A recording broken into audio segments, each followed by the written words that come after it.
Blessings, fellow weird and wild ones. My name's Goddess, aka G, aka your friendly neighborhood witch. They, them, their pronouns, please and thank you, point blank, period. Thank you for joining me in the practice of finding our way back to wholeness. This is our temple, our playground, our life, and our truths. During our audio session together, I will be talking with my village on how we are healing, changing paradigms, and decolonizing and degendering the mind. You are not alone. You are enough. Let's plant these divine seeds together. This work is for the collective from me, Brandon, Brenda, Kay, and Vesta. And there's a lot of magic that goes on behind the scenes. Find ways to support and reciprocate all the co-creators on the show at the links below. Grab your pens and paper, grab your woes, and let go. You can rest.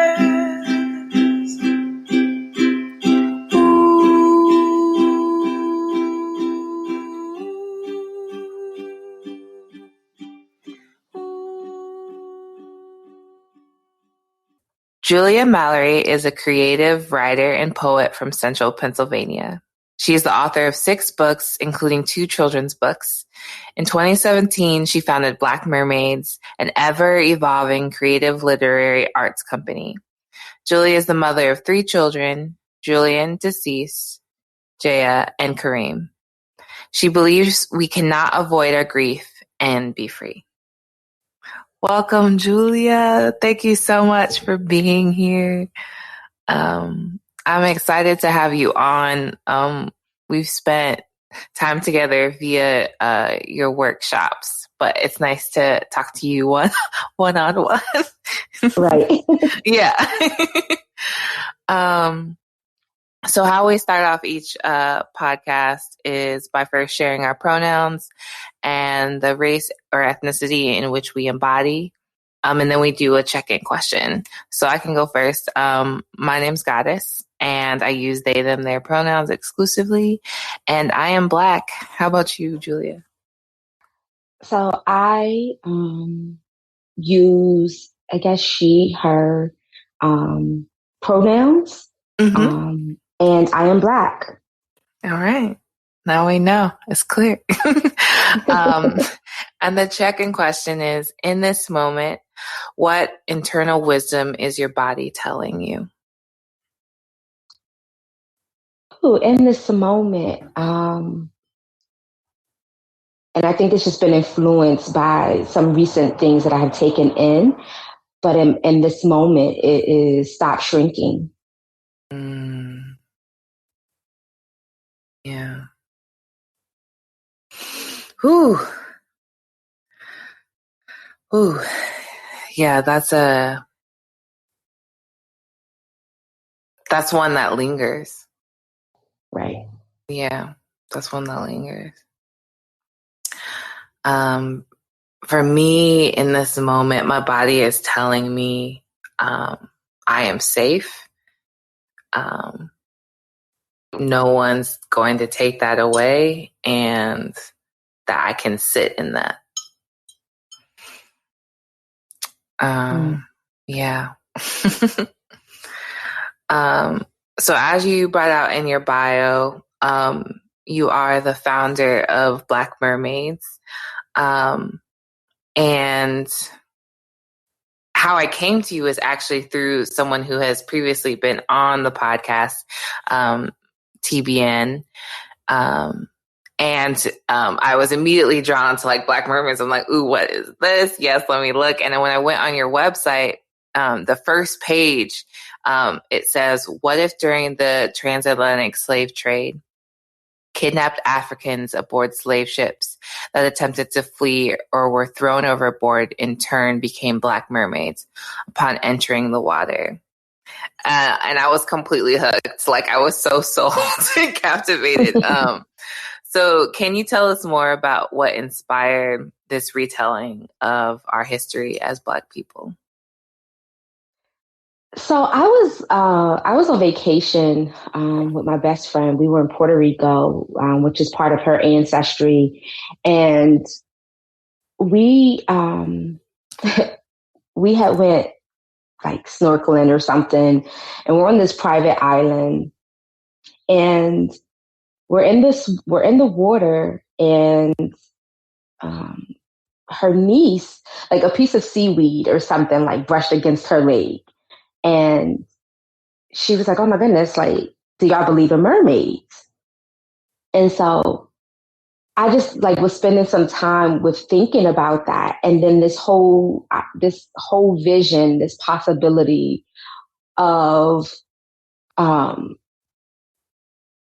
of our people and the water and the ocean, like all of this came to me, and it was because in Puerto Rico, for example, I'm born in America, and that is my experience. But when you go to other places and you get to see like how many displaced Africans there are all over the world,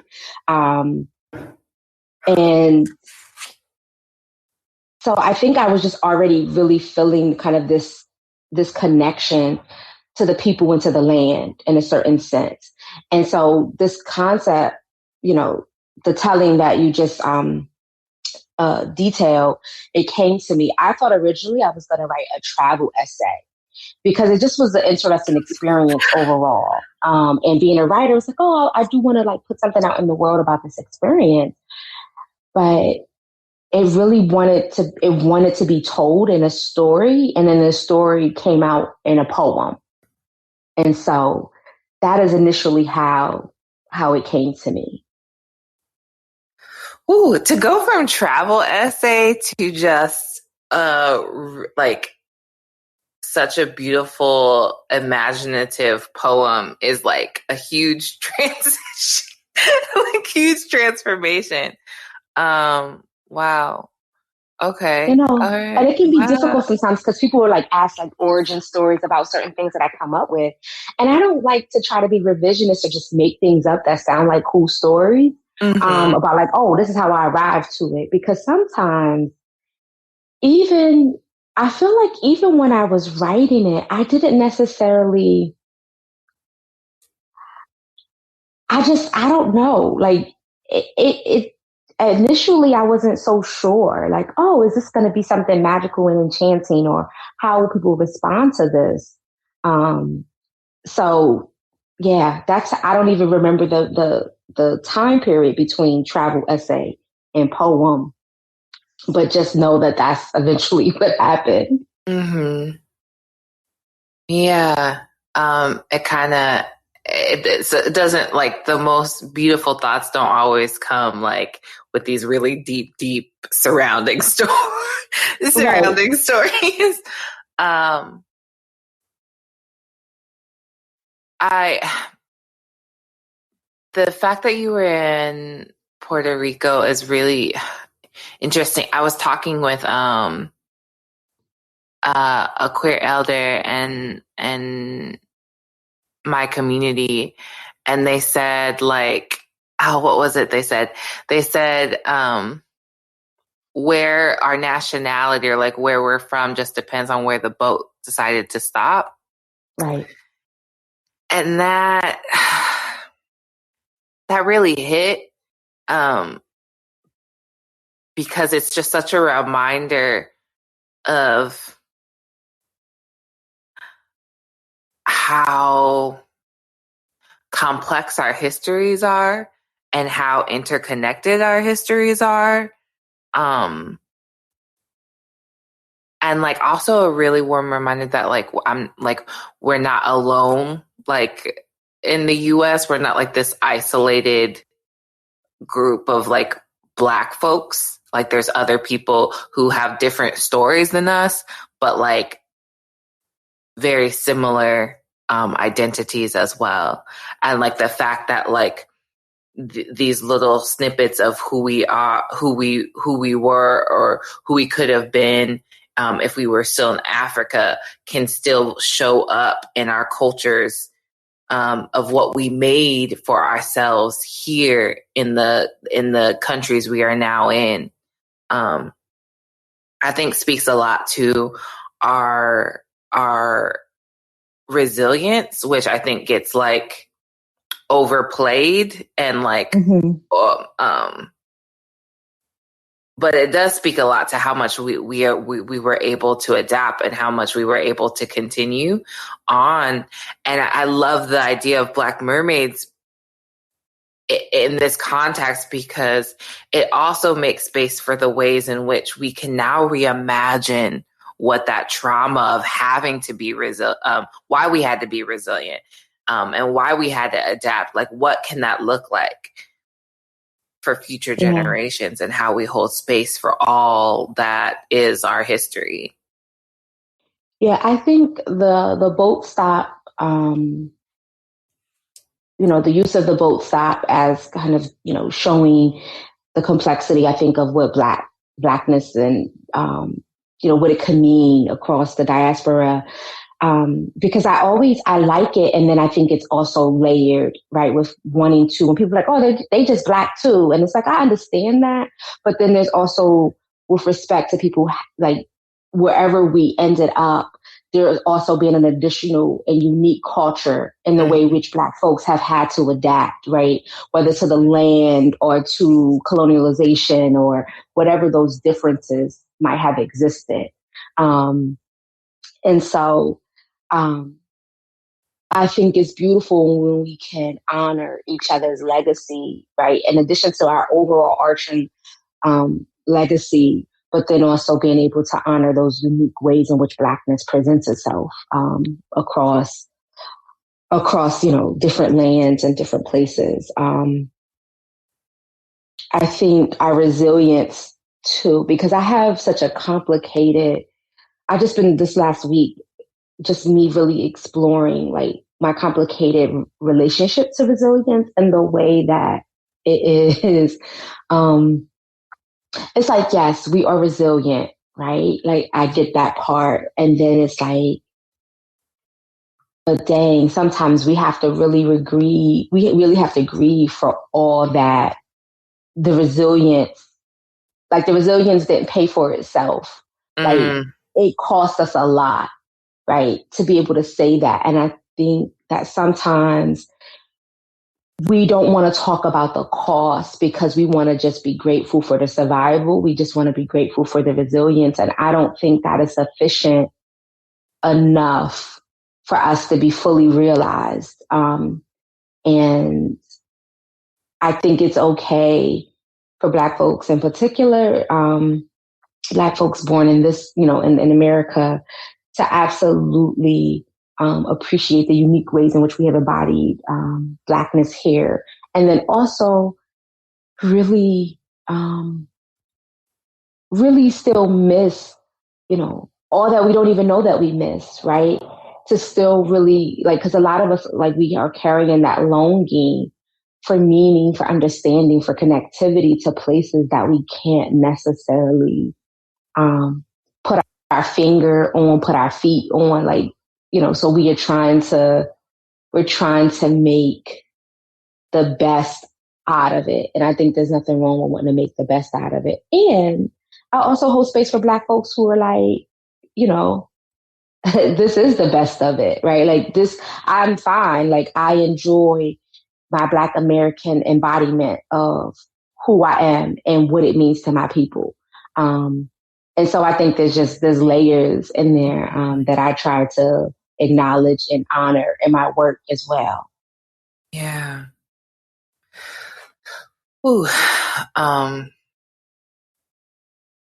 still taking in all of what you just said.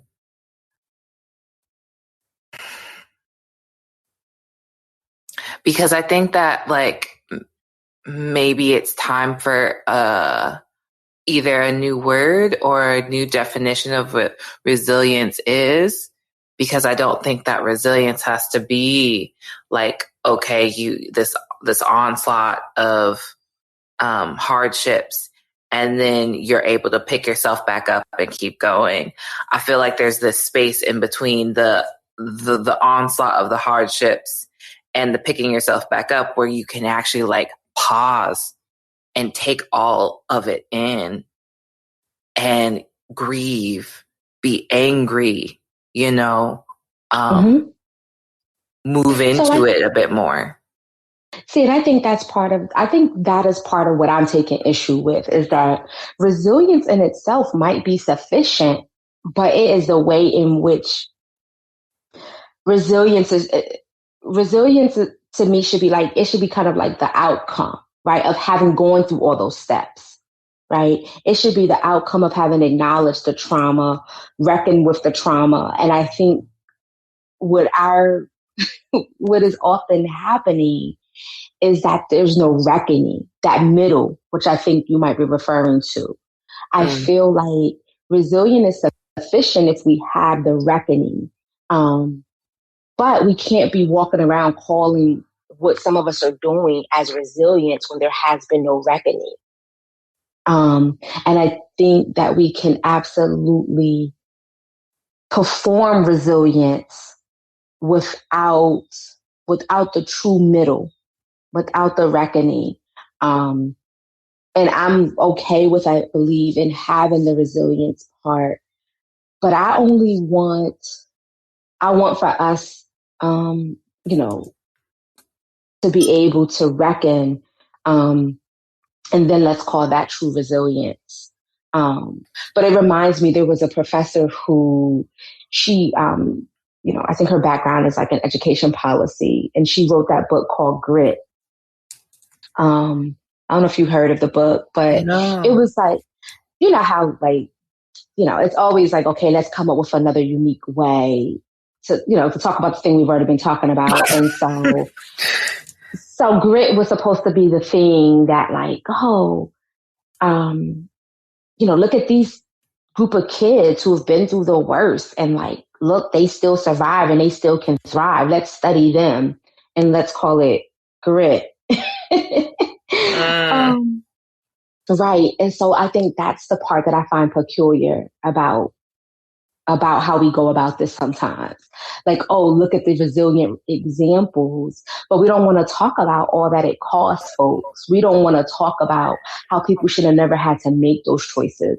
And we also don't really want to talk about that middle. We want to say, like, what's the reckoning, right? Like, who caused the harm? Who's responsible to prevent the harm in future iterations? Who's responsible to repair the harm?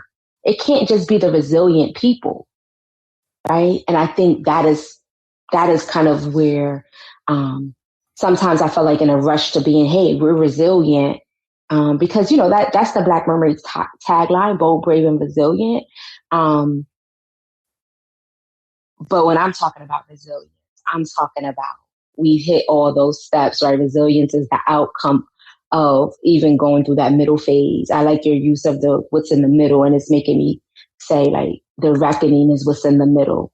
Like if we can get the reckoning, I think also people will just, I feel like in some ways the reckoning helps us also, like that's also part of the healing. Like that's the real uncovering. It's the real unearthing of what is sitting at the center of our lives. And if this is, I think in my own grief experience and my interaction with folks who are in deep grief, sometimes, again, it's the performative healing. It's the, hey, look, I'm fine.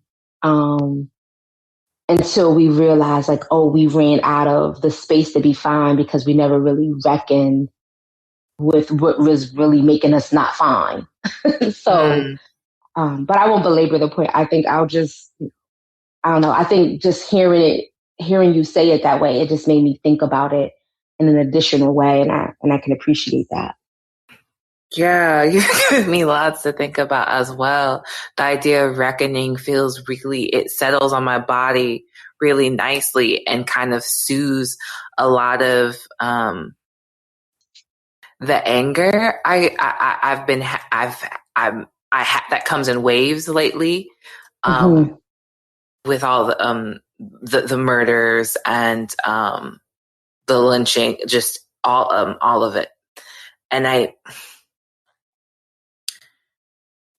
I think that like you were saying, it's so easy, or like the default is for people to applaud this resilience, especially in Black people and especially within Black women, of like, picking ourselves up our bootstraps and not only like, surviving for ourselves, but surviving for everyone else and taking care of everyone else. And it really doesn't hold people accountable for why we had to do that in the first place. Why do Black people have to be the ones who labor in their own rights in like changing and reforming things within our government and within our societies, within our communities, within relationships? Why is it that we are the ones holding all that?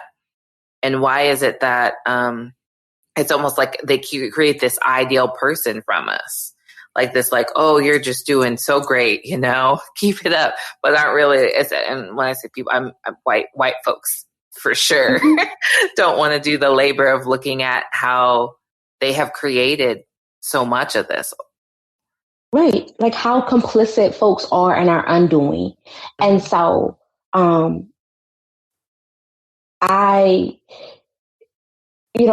my book, Survivor's Guilt, like I'm literally talking about this thing. I'm literally saying that folks will stand around when you are displaying supernatural strength and applaud you for being strong, when instead of clapping for you, they should be using those same hands to like assist you. Right. Yes. And so again, I can celebrate that strength in you because it also does not make folks accountable for the ways in which, one, you even had to become strong. And two, if you could be out here saying, hey, I'm strong, it requires less of the world, right? It requires less of the people around you to support you. And it just, I don't know. And you tell me, like, I just, I'm watching Lovecraft Country, and there's just this pivotal scene. And, and I literally just posted about it on social media, but the idea of, did you watch the last episode 7? No, I haven't gotten that far. Okay. No, I was a little behind, and then people started really talking about episode 7, and I was like, oh girl, you got to catch up because there's something here for you. And so, okay, I won't really go into that, but I will say, back to my original point, just how people will celebrate you for your strength. And for some of us who, a lot of us are socially conditioned to value what we can endure for other people, right? And so when our self-esteem becomes attached to that praise and that celebration can feel really good, right? Mm-hmm. And so I say these things, especially not shaming, Black feminine presenting folks and all of that, because I totally understand how we get here, right? Like I totally understand, because if you weren't praised for nothing else, when you were younger, probably how you helped people, probably how you, did all these things to support other folks, that might be the one thing that people did praise you for. And so when I see us kind of going through these, doing all these things that are so much on us and tiring us out and exhausting us, and the same people who we have been saving and rescuing and doing all of this, they're nowhere to be found. So I've been talking to people a lot lately about reciprocity in relationships. And so it is okay to have a balance in our relationships. And I think, again, so many of us have been taught to kind of make super sacrifices on behalf of people, especially in the name of love. And that love can be familiar, romantic, platonic, like just more than one type of love. Yeah. Is how we are even sometimes securing our seat at the table, hoping that people are ready to serve us love. right? We are showing up and ready to serve and give everything we have, hoping that folks will eventually pass the plate to us. And so, as Nina Simone says, right, we got to learn how to get up from the table when love is no longer being served. Mm-hmm. And so I am trying to, because I learned this lesson. It's not like I'm talking about this in a, hypothetical sense. I'm trying to share with people some of the things that I've gone through in terms of when you have given past the point of your comfort. And then people will even sometimes praise that. But then when you need that support, right? When you need that support, people, one, were never possibly prepared to even do it. And then they also really have no practice in showing us because we haven't required it. And I think that there's a part too about respectability that shows up. Like, you shouldn't be making demands on people. You shouldn't be asking people. You shouldn't make people uncomfortable. And so sometimes, we just wait gracefully, right, for them to finally get to us, to finally, to finally come around. So yeah, I think the strength, the resilience, I think there's nothing wrong with that. But too often I feel like it's absolutely being misused. And if strength and resilience is a thing that we keep celebrating, I guess I always think it's peculiar in that, like, why is that a thing? Like, okay, remember, people are enduring things that make you call them strong and resilient. Do we ever think we should address the things that people are enduring? Like, like, Yeah. like, it's not a thing you want to keep, I feel like, keep it upon people. Like, it should not be, it should be used sparingly. like, like, you understand what I'm saying? Like, it should be a thing that is given out every so often in a blue moon because somebody really had to rise to the challenge, But why are we always having to rise to the challenge, right? It's like literally like, no, let's eliminate some of these damn challenges. Yes. Yes. I want to go to, well, first of all, the conversations around reciprocity in relationships, and like truly discerning when love is being served and when it isn't, is I feel like a conversation that so many people who I've come across have been having, including myself. And when I first started having these conversations, I asked myself, like, what is the insufficiency within myself where, like, I need to have these conversations? Like, well, am I surrounding myself, like, with the wrong people? Am I drawing this in, energetically? And when I found that other people were having these conversations too, people who I deeply respected, looked up to, other close friends, it made me realize that this is just an overall concern and problem. Like, what like, something's in the water, something is there. So I want to acknowledge that. Yeah, it just feels like even some of the people that I go to when I need to fill up my, like, I mean, like with books, like, the people that I read, and go to for knowledge when I'm searching within myself, for the words within myself, they're going through the same things I am. And that just doesn't make me feel better, but it makes me feel not alone. Right. Yeah. But, oh, sorry, go ahead. No, I was just going to say that I think, especially what I'm trying to do too a lot with my workshops, is I'm literally just trying to show folks too, because if they're like me, I'm low key, high key. My boyfriend would probably say a skeptic. And so the intellectualizing part of it, right? Like, what are people saying on the subject? Where can I find this information? I'm trying to show people that they're not alone, that a lot of the things that we are going through are relatively common. And I think the part about the reciprocity in relationships, you saying, hey, I don't know if it makes me feel better that other people have said the same thing on the subject. But then it makes me feel like, oh, okay. So yes, I'm not alone in this. And then how did they course correct, right? Like, how did they shift the dynamic or the energy? Because I think, again, a lot of this, we are shown this in so many ways about, there's just so much messaging around giving, that to me is demonstrated, like that certain people demonstrated. And even when we say, like, when you said, am I even drawing this in, like, am I drawing this energetically? Because I think there's a balance there too, where I see a lot of folks like also blaming themselves, like, that I attract this. And then it's like, I don't know so much as just people were putting their feelers out, right? They putting their feelers out and they're just waiting for a warm host, right? They're just waiting.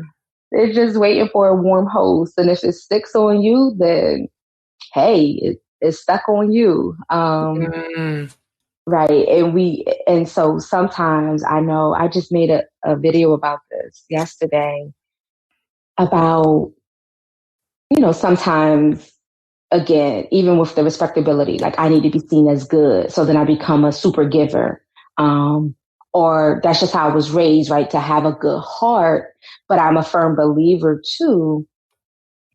You can't be running around being good to everyone but yourself. And when you are constantly giving past the point of your discomfort, you're not being good to you.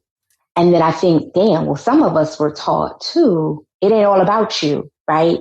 Some of us were taught not to be selfish because we know it's like on the one extreme end, it's like, oh, especially for Black, femme folks, it's like, oh, here are these extreme examples, either the mammy or the Jezebel, right? The mammy or the sapphire. And it's like, oh, if you were, the mammy is giving, is nurturing, is long suffering. And then here we have on the other extreme, and it's this very hyper aware, hyper selfish person on the other side of that.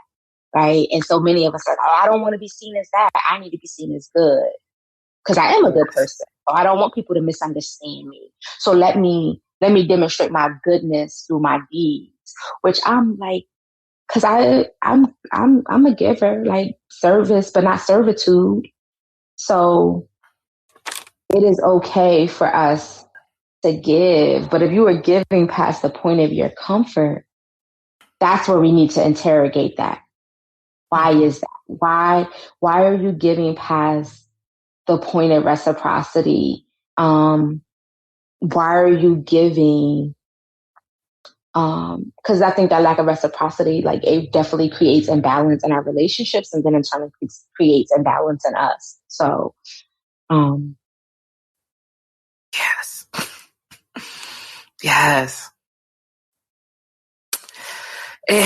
When you're talking about the warm hosts, it reminds me of like my, ideas around being empathic. Like I'm a firm believer that all of us are empaths, and the reason why people can pick up on other people's needs is because those other people are sending that out. That's part of being an empath. And so when you have somebody who has been trained to perform caretaking, yeah, they're going to see a warm host. And we, as those people who have been trained to do the caretaking, are going to allow it in. And so it feels, it's feeling more and more like the caretaking that I thought I knew and thought I was doing was very performative and wasn't sincere. And I think that goes back to what you were just saying too about like having a balance. And also when it came to like listening to people that I was that I read or listen to, I found that it wasn't that they were finding solutions.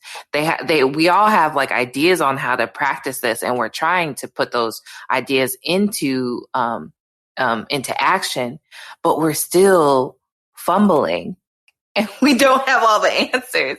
And that's what really made me like relieved, was that like, okay, I'm not the only one who doesn't have the answers. Right. But there was something else you said in a workshop, and it was, I'm tired of these trickle down dreams. And I think this goes to kind of what we've been talking to about ideas on resiliency and how to redefine that and reimagining what truly embracing the pain, the trauma, and having some sort of reckoning can look like. So can you share your perceptions on dreams turning into reality, and how decolonizing our minds includes dreaming in new ways? Absolutely. Or dreaming a new reality. If I can, is it okay if I just address what you said first about the caretaking and empathy? Oh, yes, please. Okay. And then if you could ask me the question again. No, because I think you just said something that's so good. And I just needed to address it. You said, I feel like we are all empathetic, right? We are these empaths. You saying that, oh my goodness, because sometimes I take such issue with just kind of how empath has exploded on the scene. And it is like, wait a second. I think a lot of people really can tell when someone's in need or when someone's in pain. Whether they choose to do anything about it is a whole nother thing, right? So I feel like most of us, unless there's some of us, can have other issues that might make our ability to be empathetic, it might complicate that, right? But on the surface, let's just say that most people might have the capacity to feel for each other. That's why, like in a book like Parable of the Sower, right, we have a character that has hyper empathy, right? And I like the fact that it's like hyper empathy, because it's this idea that like, oh, it's beyond your usual. Like she literally is in pain or literally can feel, like physical pain, like the literal physical pain, or take on the symptoms, right? Which I think is a different level. But the usual kind of empathy that most of us are capable of, sometimes we just block it out. We just choose not to do anything about it. Right. That's why we have people, again, applauding for people's strength as opposed to really doing anything about it. The other thing that you said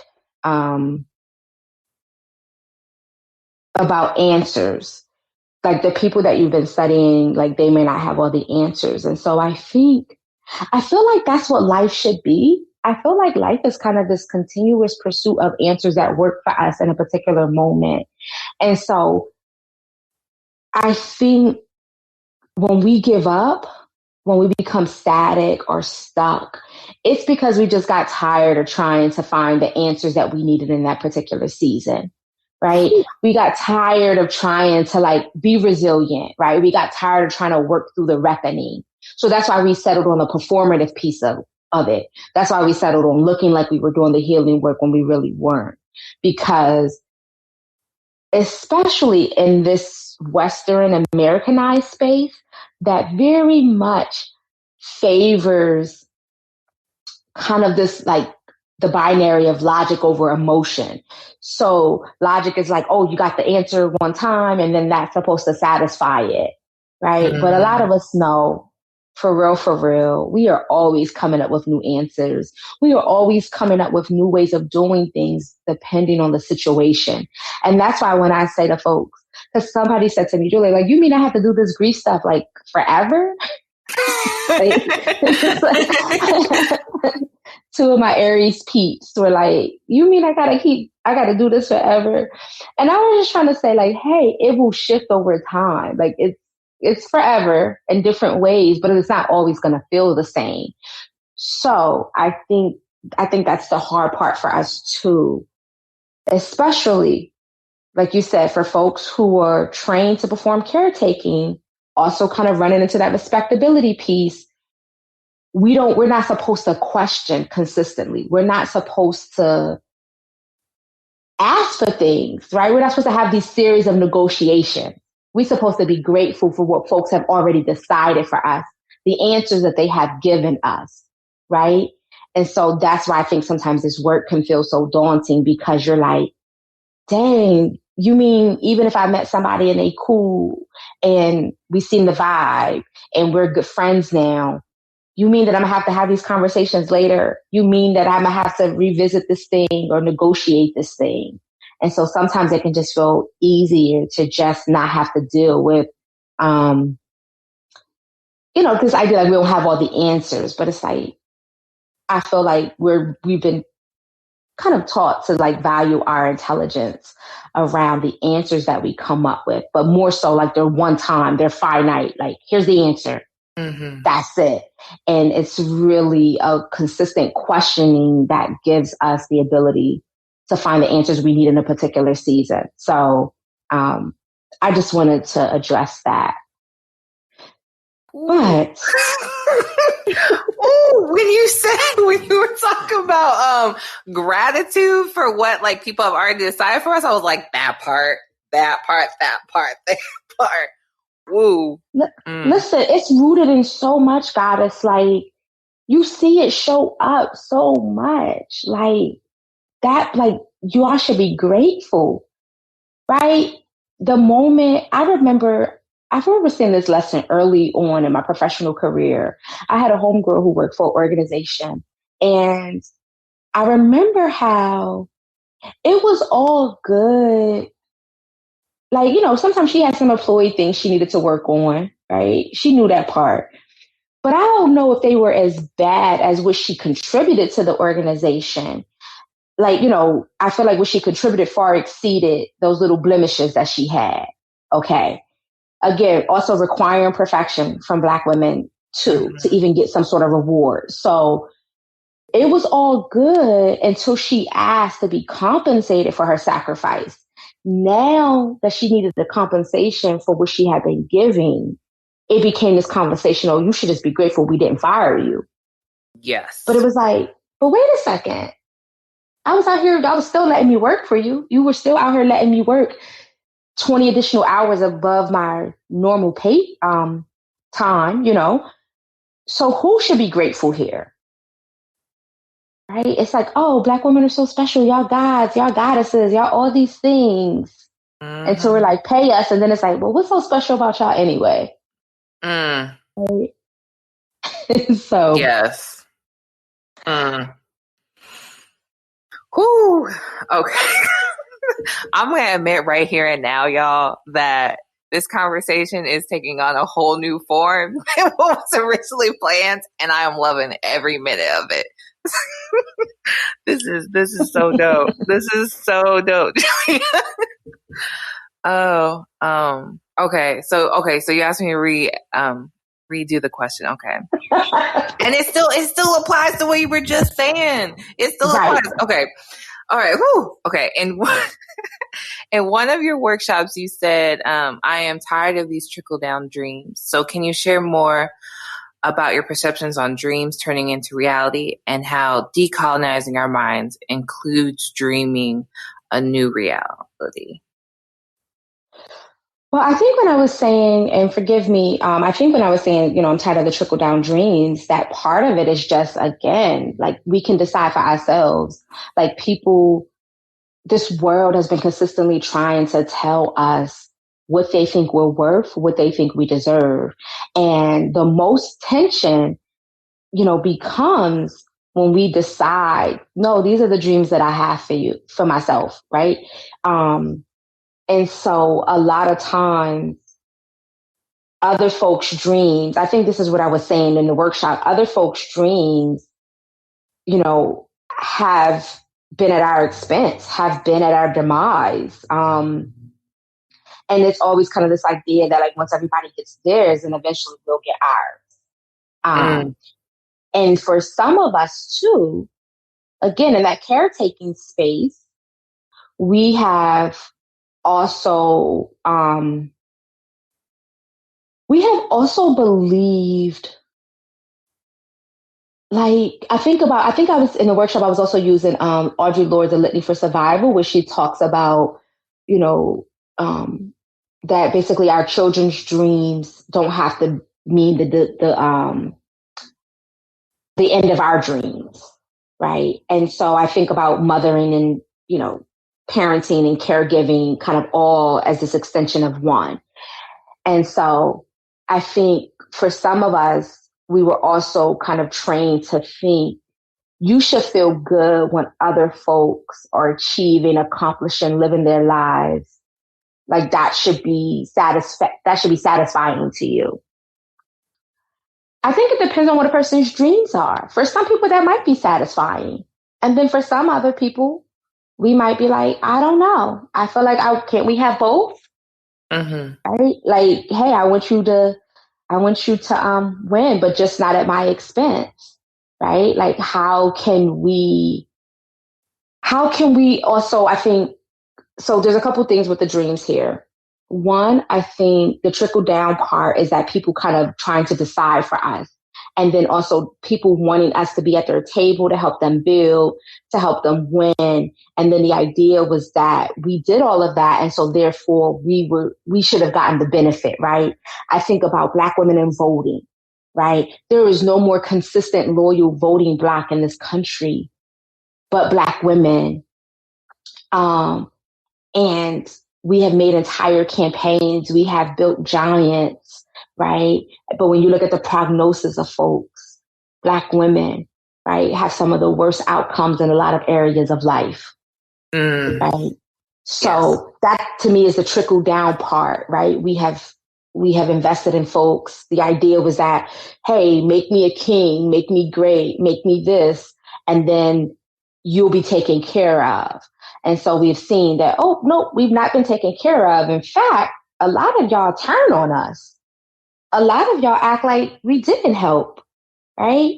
And so that part, I think the dreaming part too, part of the reclamation when it comes to dreaming is also some of us have stopped dreaming and believing what is possible because, the resilience just wasn't enough because we didn't have the reckoning. So we're not seeing that it's even possible. And then also the anticipatory grief, right? I don't even want to speak that this is possible because like it may never come. And also it might come, but I won't have it very long. It won't last. Yes. So that is why also that's a form of self-sabotage too. Like not even being willing to name the thing that you want. Right? You're sabotaging yourself from your fullest potential by not even naming it. So we always talk about self-sabotage. I think sometimes it's kind of being the thing that like, oh, it was going good and then you did something to disrupt it. But what about, to me, just hell, I'm not even attempting it because I don't believe it's possible and I'm afraid to lose it if I did get it. I think that's also a form of self-sabotage. Yes.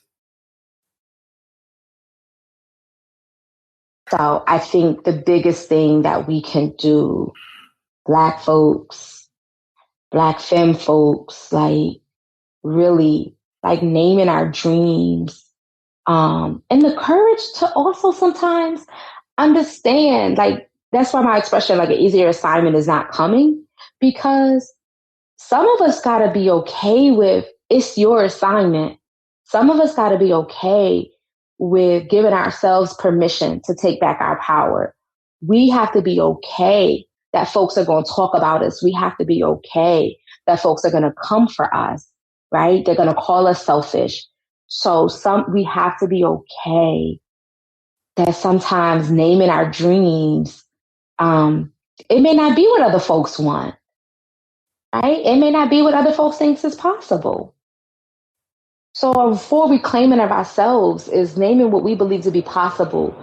Like there's layers, right? Naming what's possible for you, how you show up in community, how you show up in your family, how you show up in the groups you support.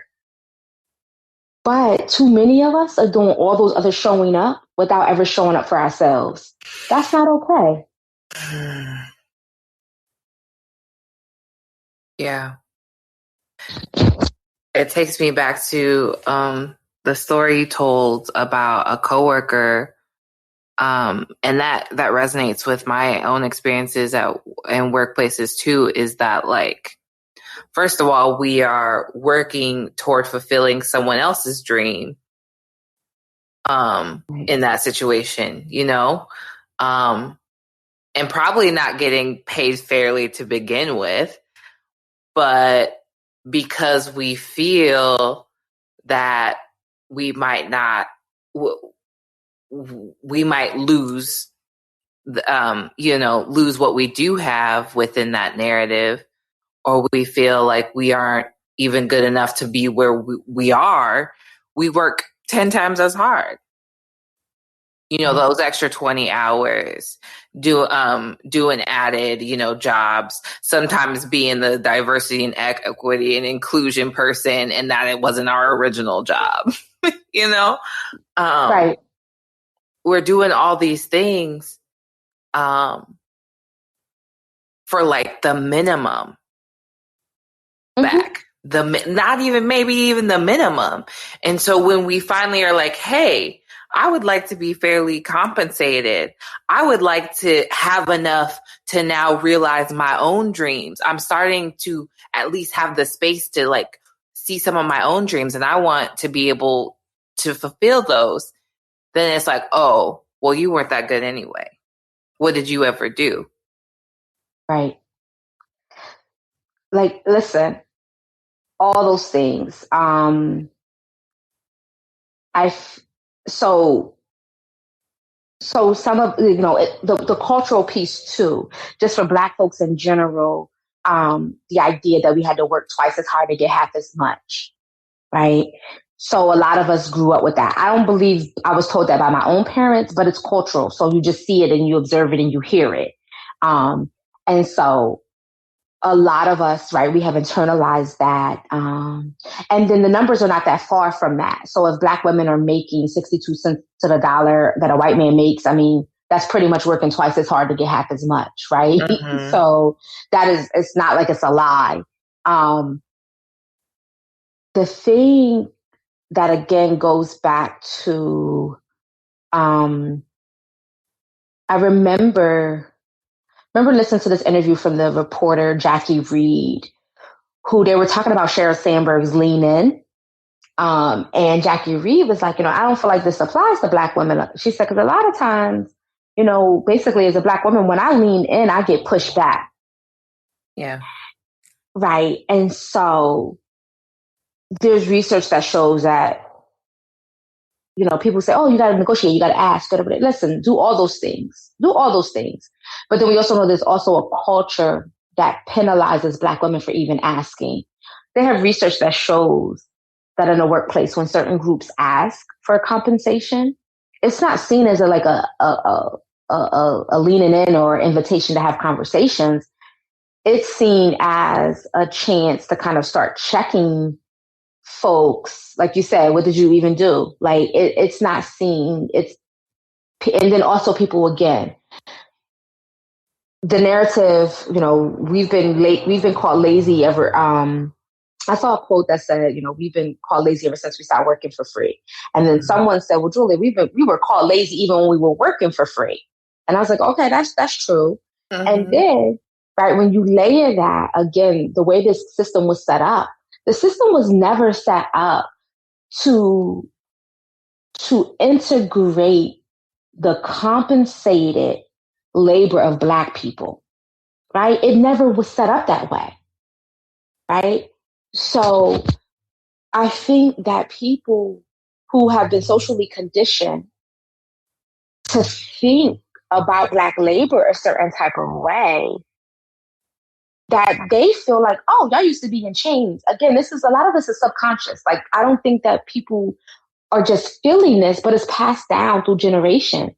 It's passed down. So sometimes we have these beliefs and we don't even know where they come from, right? We don't always know that they're like running around in our bodies. Like, so in a country, I'll just speak about America and this country that was never planning on incorporating Black labor, compensating it, that has been passed down, right? We know Black folks throughout the ages, post-emancipation, all the things in between then and now, we can literally see where Black people have not been adequately compensated for their ideas, for their genius, for their labor. And so the easier thing to do, right, for these people, these places, these institutions, that's why we see even places that are supposed to be invested in doing good. I think about the nonprofit industry, right? When you look at what Black folks are being paid, Black women are being paid in these positions, right? Even places that are supposed to be invested in doing well or doing good for the people, they're still not meeting the mark of adequately compensating us. So I think the other piece of it with regard to,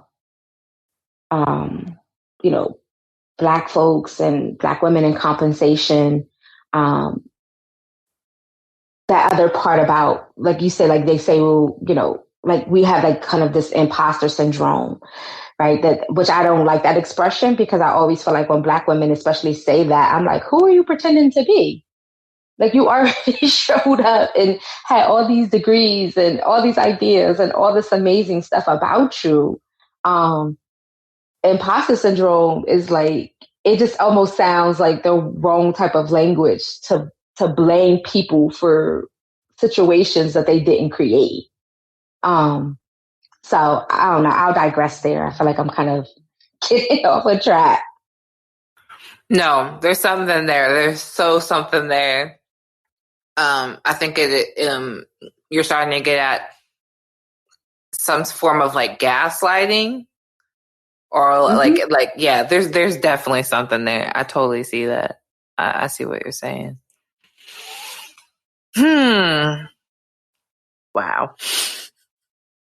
There's a lot to take in about what you're saying, what you said through this entire conversation.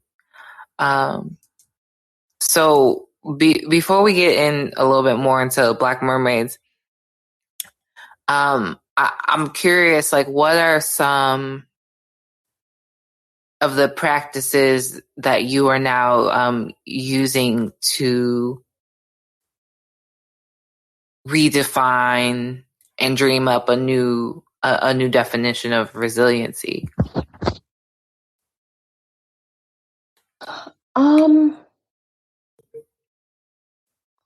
When you say practices, can you give me a little bit more? Like, is that like spiritual practices or just kind of in general? It can be both. So it can be spiritual practices. I consider when I write that being a part of my spiritual practice. So yeah, just what are some of the things that you're doing? So I think some of the practices that I've been engaging in,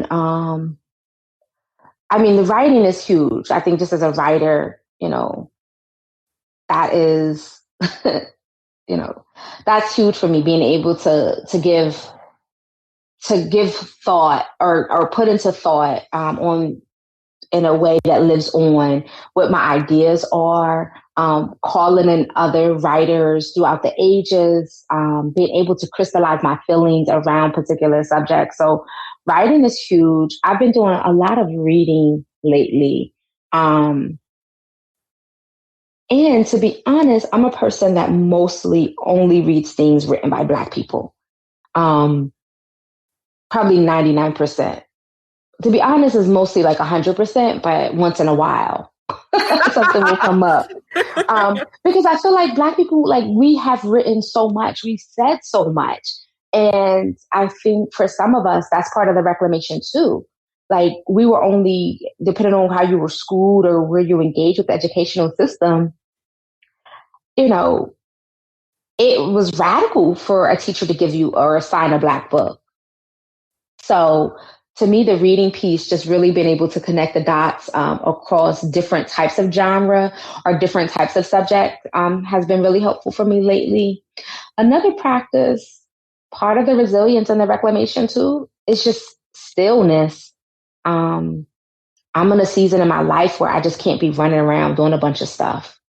And I think the pandemic, obviously has supported that.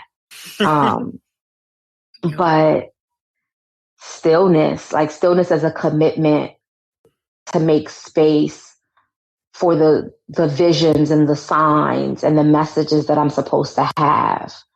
I,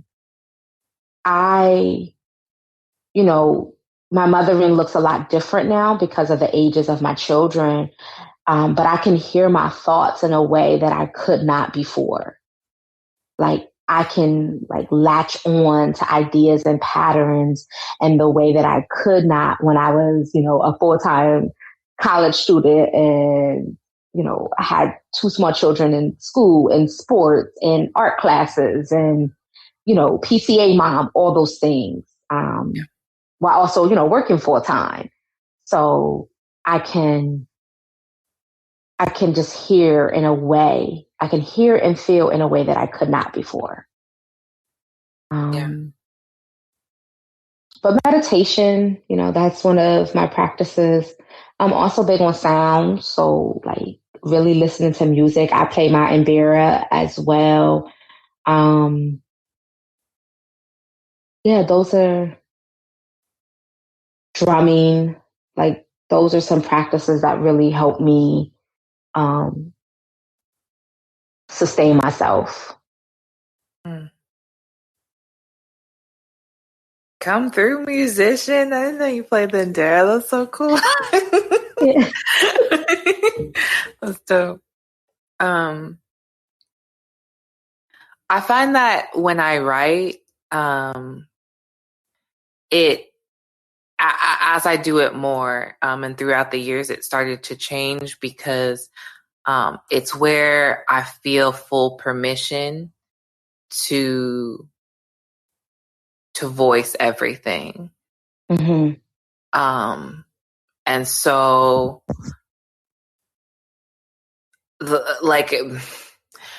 that's where dreaming can begin, at least not begin for me, but start to manifest, is because I can write it down and not feel obligated to caretake for however anyone might feel about it and watch what I say. And that wasn't how it started off with writing. And now it's starting to become that. And I noticed there's been shifts in not only how I write, but also how I show up in everyday life. And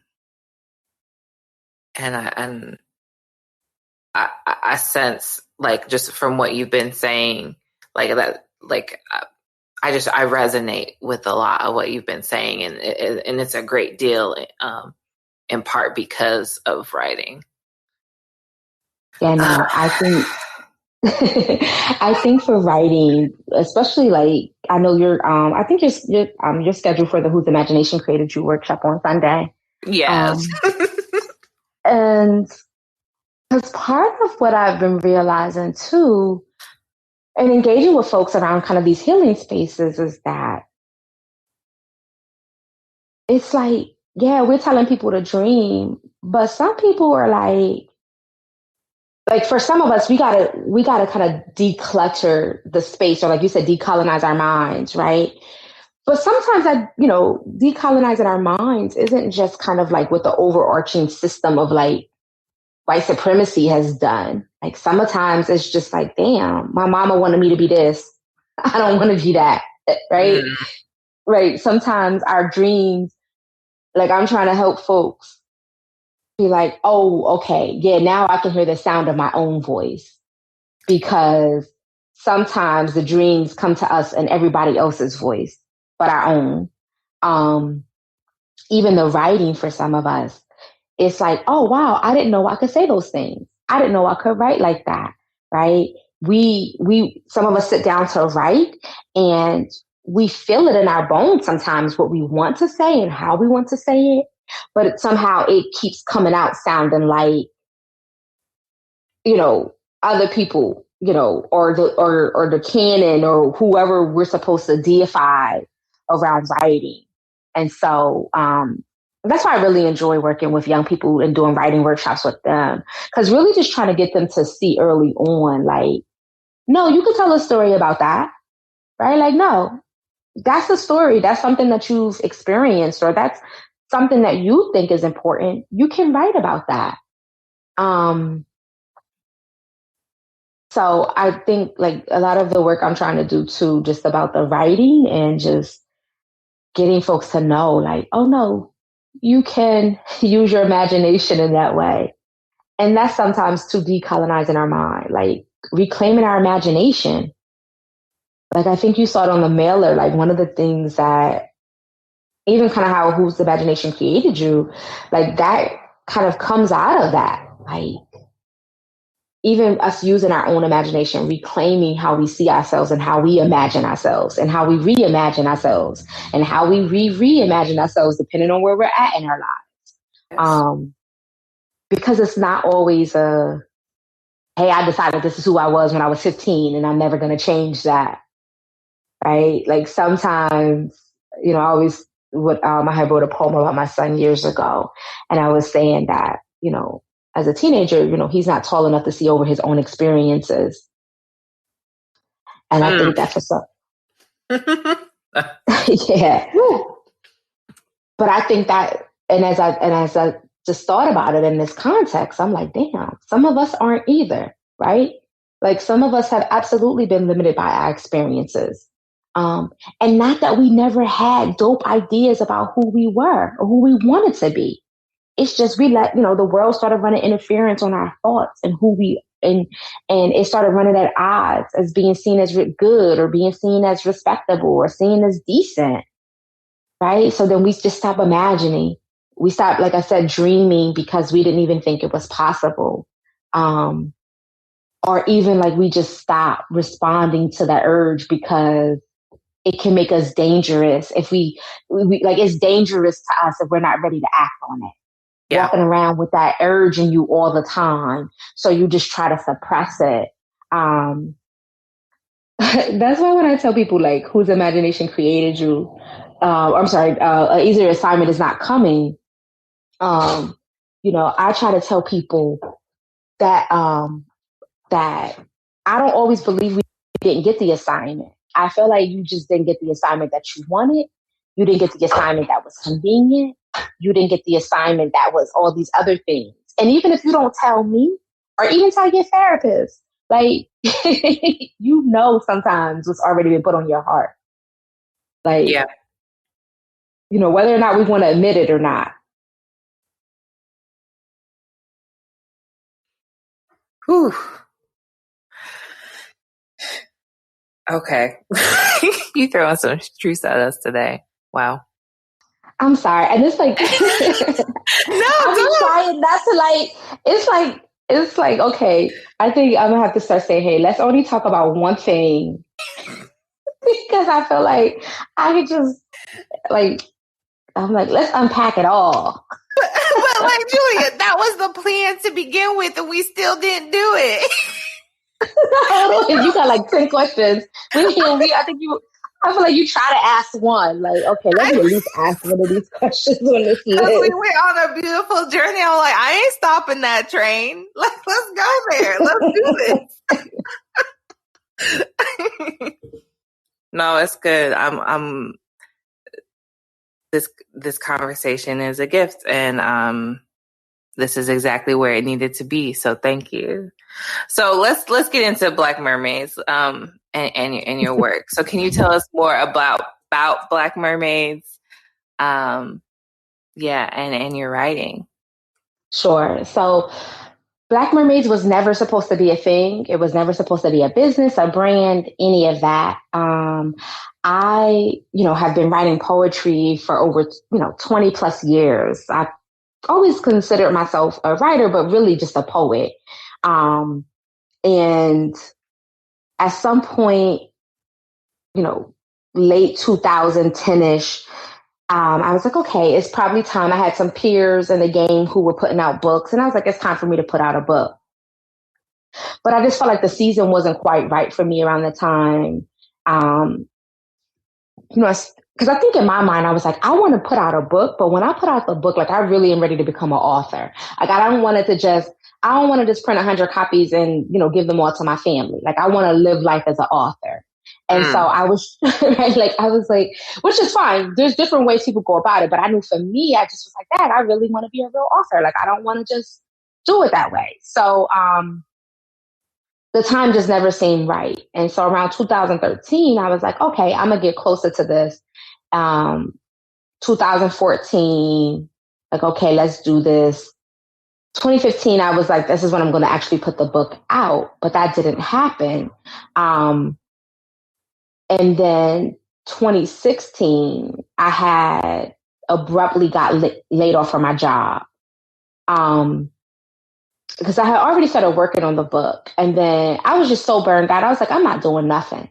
And then it hit me, okay, girl, you're probably not going to get like another window of time like this. So you probably should make it work for you. I was talking to my good friend who's also an entrepreneur. And I was like, hey, I'm kind of torn between a couple titles for the book. So Black Mermaids wasn't even going to be the original, like it might have been the original title, but it wasn't where I originally landed. So I told her about it, like, hey, which one? I'm now got to narrow down to 2 titles. And she's like, I think you should call it Black Mermaids because I don't feel like what you're talking about or how you're saying it, like that's not common. So I think when people hear that, they're going to be drawn to it. They're just going to be curious if nothing else. And I was like, okay, yeah, that makes sense. Because I was trying to do the deep esoteric thing. The other title was like deep. You know what I mean? It was just like, oh, that sounds deep in my way, right? But my friend is like, because she definitely is very much a person that like has her heart on the pulse of trends. So like on a more pop culture side. And so she was like, I think you should probably go with this because like I said, people are gonna be more drawn to it. Like the average person too. Like people that ain't as deep as you. So I'm like, yeah, that makes sense. That makes sense. So when my books came the day before Thanksgiving. I actually had them delivered to my mom's house. I was at my mom's house painting her dining room. The day before Thanksgiving Eve, 2016.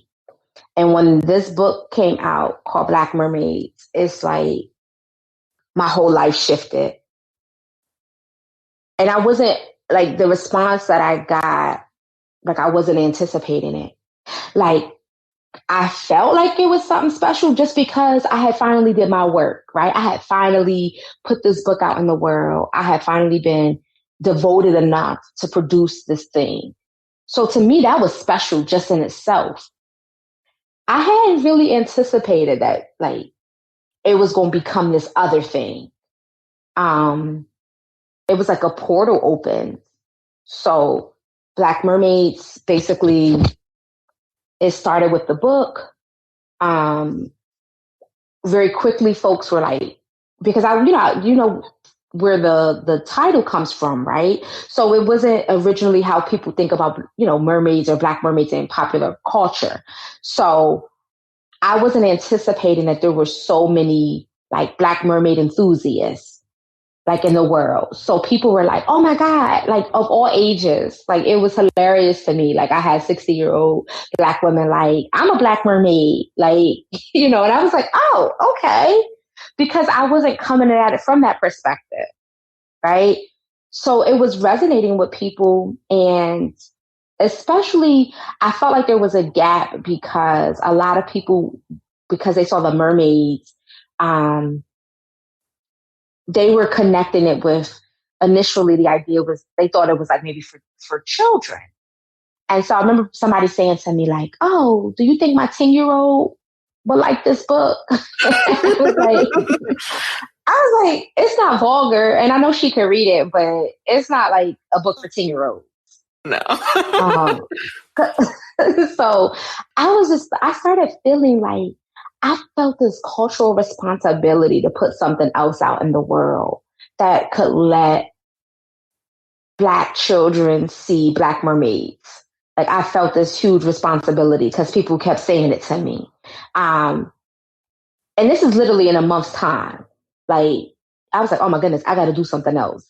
So I thought, I joke about it now, but like I was going to do like a teen empowerment like workbook or something like one of those like chicken noodle, soup for the soul, but it'd be like the Black Mermaid edition or something. Like I thought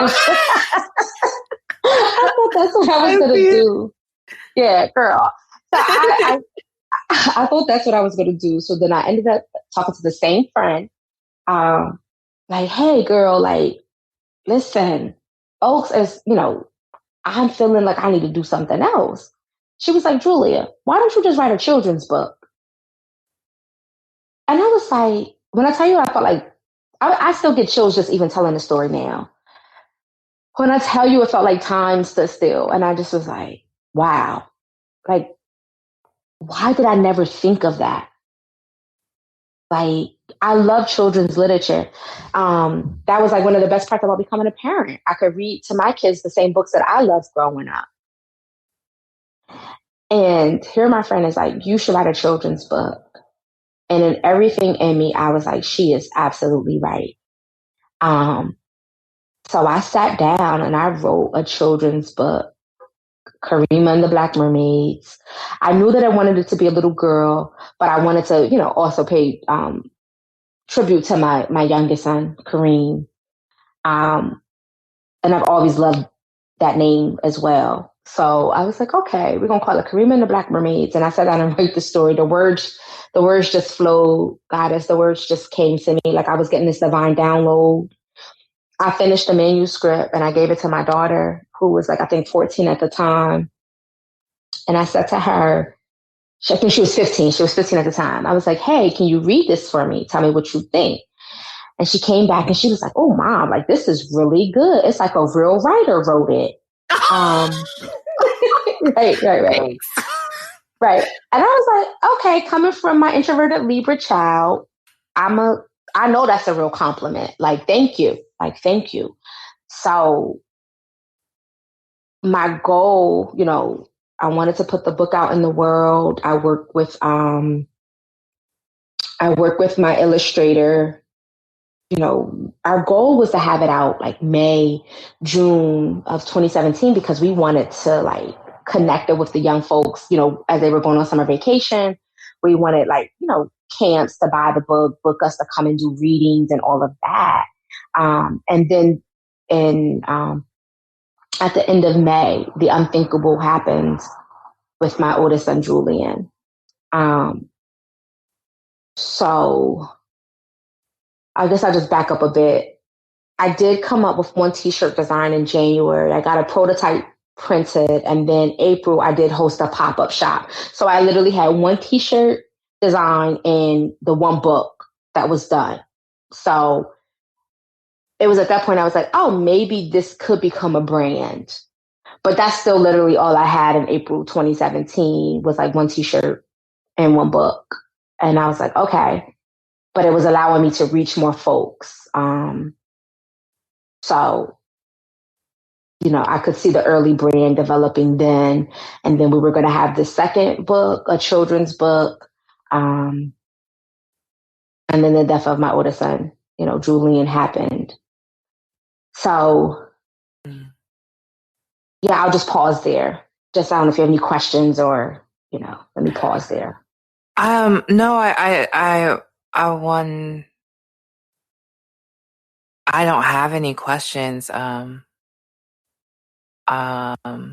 Yeah, no questions. Sorry. I feel like I should say something and I'm just like, no, I'm taking this in and making space for all that you experienced right now. Yeah, so it's amazing to me that the brand started becoming something right at the same time that the worst thing that ever happened in my life happened. And so initially, I'm sorry, were you saying something? No, I was just like, yeah. So initially, I was like, okay, no, I'm not going to be doing anything. I don't, who cares about book promotion? Who cares about completed projects? Who cares about any of these things? I was just trying to tend to my deep grief and just not become a shell of a person. But then I realized very quickly, oh my goodness, girl, you need to still be writing. You absolutely need to write because that's going to help heal you. You also need to be real about the fact that you don't want to die.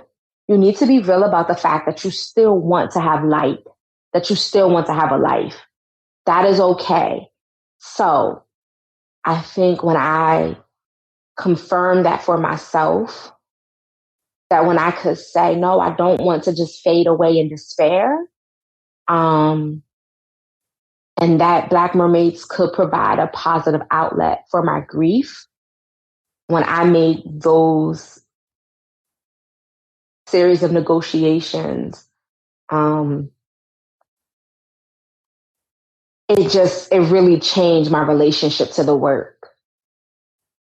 It changed my relationship to the work. And I realized that the devastation was not going to go away, but I could use what I was building with Black Mermaids as a place to still put goodness in my own heart and put goodness out in the world. And also find a way to share my journey with folks in a way that felt authentic to me. So I have just been moving in the spirit of intention. Even with the children's book, I never forget one of my co-creators said to me, because I was just like, look, like I told you, I was just going to scrap everything. And he said to me, he said, well, damn, Julia, because the illustrations and everything were done. I just had to package the book, which wasn't like a big deal. And he said, well, you telling me you're just going to bake the cake and not put the icing on it? And when he made it sound so simple, I was like, damn, you're right. Like that would kind of be wild to just literally take all these gorgeous pictures and the words that came to me and just literally say that they have no value now just because I'm heartbroken. Yes. And I think being able to even say it out loud now, it's like, damn, they had even more value because I was heartbroken. And I think in responding to these assignments, it has, like I said, it has given me something to do with my despair, to do with my anger, to do with my grief. Not in a means of as undoing them, but not being consumed by those other things. Right? Like I'm not using my work with Black Mermaids, to heal my pain in the sense of like, I'm not addressing my pain, but it is giving me something to do as I am working through all the complicated feelings that loss brings about. So, Plus, I just enjoy it. I mean, at a bare minimum. Like, I can also just be like, oh, I really like doing this. I literally like talking to folks. I like engaging with people. I like us seeing ourselves in one another. I like the fact that I can help. Like, it's still radical in 2020 to put a Black child on the cover of a picture book. And I know that we've had this reemergence of like, and then we have a lot of Black, authors and illustrators that are on the New York Times bestseller. And that if you are the type of person who seeks out that type of cultural work, but when you look at the industry as a whole, we are still severely underrepresented. And so the fact to me that I can put Black children on the covers of books, inside of books, in ways that allow them to also use their imagination. So, yeah. So I think for me, this work, it feels divinely ordered. And I am just trying to be obedient to the timing. And I think not questioning it, because it literally, like, I didn't sit down. When people kind of have an idea and we sit down and we plan a business, or we want to make money, so we plan a business. Like, I didn't sit down and say, okay, Black Mermaids, in 5 years, this is where you're going to be. This is how much money you're going to make. This is I didn't, like, that was never a thing. So yeah, I just feel like I'm doing what I'm supposed to be doing in this season. Mm-hmm. And I think how you described finishing the book, Crema and the Black Mermaids, is reminds me of just our whole discussion around resilience, and how you can hold all of it. You can be dealing with something and be sad, be angry, feel all of the feelings, and all of that has value, and you take that with you into whatever comes next. Yes. Yes, Yeah. it is exactly that. And that's what I want for Black folks too, because I think that too often this society asks us to not be honest about how we feel, but still work. Right. And so I'm trying to say, no, we can be honest about what we feel, but also honor whatever our assignment is in this season. And I think too often sometimes we also get afraid that if we start honoring what we feel, we will make different choices, right? If we start honoring those questions of how you feel, your answers might look a little bit different. And so I think for some of us, we're just afraid to even have those conversations. We're afraid to even ask those questions, because let's be honest, like, if you know things differently, or you honor something, like I said, walking around with that urge in you all the time, you probably are going to move a little different.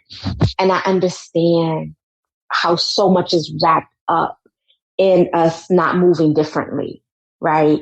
Some of us, we have financial commitments. So if I realize that I'm undervalued at this job and I want to do my own thing, that might look like automatically cutting my paycheck in half. Can I live on that? Right? That's a real material choice. I understand that. Oh, damn, I'm in these relationships with folk, but there's no reciprocity. So if I really am honest about the lack thereof, then that means that I have to remove myself from these situations, right? I have to be the so-called bad person. I have to be the selfish one, right? People gonna talk about me. So I think sometimes we don't want to hold it all, right? We want to kind of just make a decision. We just want to settle on the thing.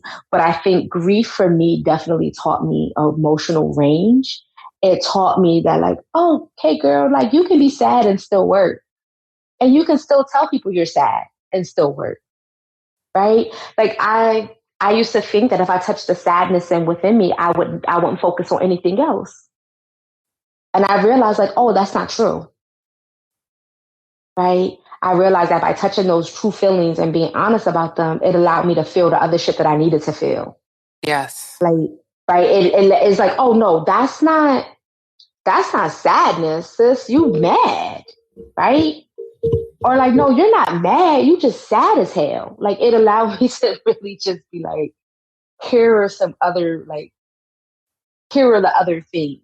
So I think that when you said about, you know, you can hold it all, I, that's what I want for us. That's what I'm trying to also exemplify to folks, hold space for folks and saying, listen, you know what I mean? You can be real about this thing, but I can't promise you that when you're real about it, that you might want to make different choices.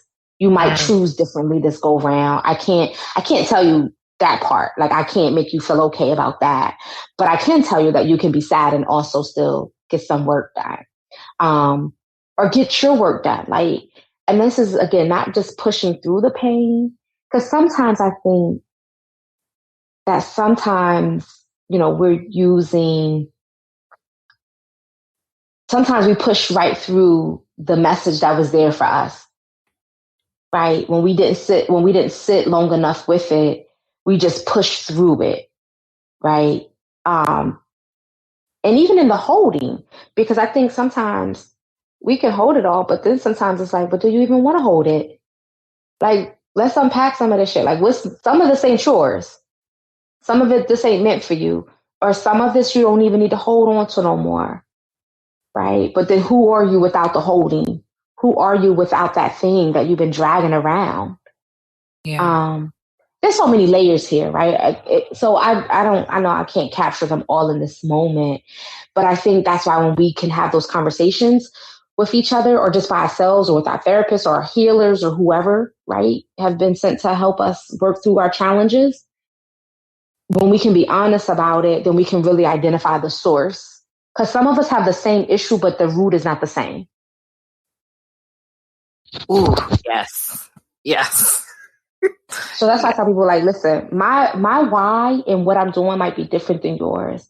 So everything I say ain't universal. Like, if it don't apply, like, it doesn't have to fit. That's okay.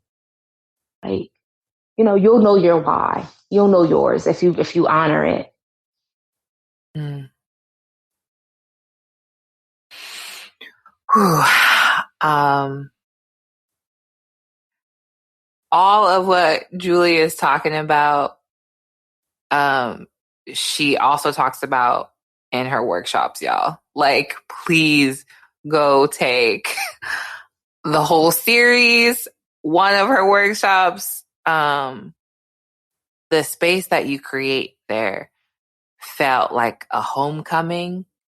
Mm. And I'm so grateful to have had the opportunity. And I truly recommend that everyone go and take a workshop. Links will be in the show notes to her website. And also, you have like a mini, like a store on your website with t-shirts, your books, and Julia, is giving us a special discount to Sunseed community folks, 15% off with the code Sunseed. So thank you so much, Julia, for giving us that gift. Oh no, it's my pleasure. It's my pleasure. And can you tell us how to contact you? Like, what are your social media handles? Where can we find more of your things at? Right. So on social media, I think the best place that I've been enjoying is Instagram. I mean, I have my own, public Facebook page that is like my regular Facebook page, and it's me and it's public. So folks can choose to follow me on there too. I definitely do drop a lot of writing and gems there. Instagram is the Julia Mallory. And that's where I share a lot more kind of intricate details on my writing, stuff about the workshop. And then there's the business page, which is Black Mermaids brand. Um, that's where people can kind of see some of the new releases, engage. I share fan pics. I call it Fin Mail. That's cute. Yeah. So yeah, that's where people can find my work, and then also the website blackmermaids.com. Okay.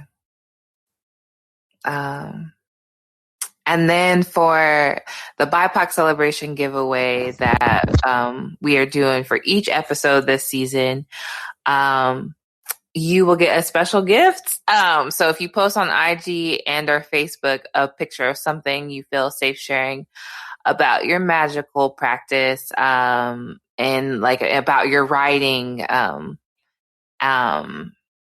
this conversation kind of took a different turn. So let's say around resilience and how you are redefined. Let's do that. If you post on IG or Facebook picture, or something you feel safe sharing around how you are redefining resilience, and your favorite quote from this episode, and tag Black Mermaids brand and Sunseed Community, your handle will be put into a drawing for a free copy of Julia's collection of poems, Black Mermaids, the Gratitude Edition. And I am actually, when I get that copy, I'm also getting a copy for myself because it's currently sold out, y'all. So Goddess, I think you're doing the anniversary edition. I think you asked me about doing the anniversary edition. The Gratitude Edition is available on the website as a free download. Okay. Well, then y'all can just go get that. Okay, yeah. I put the wrong one. So yes, it's the anniversary. It's the anniversary edition. Excuse me. Go get that Black Mermaids Gratitude Edition, though, y'all.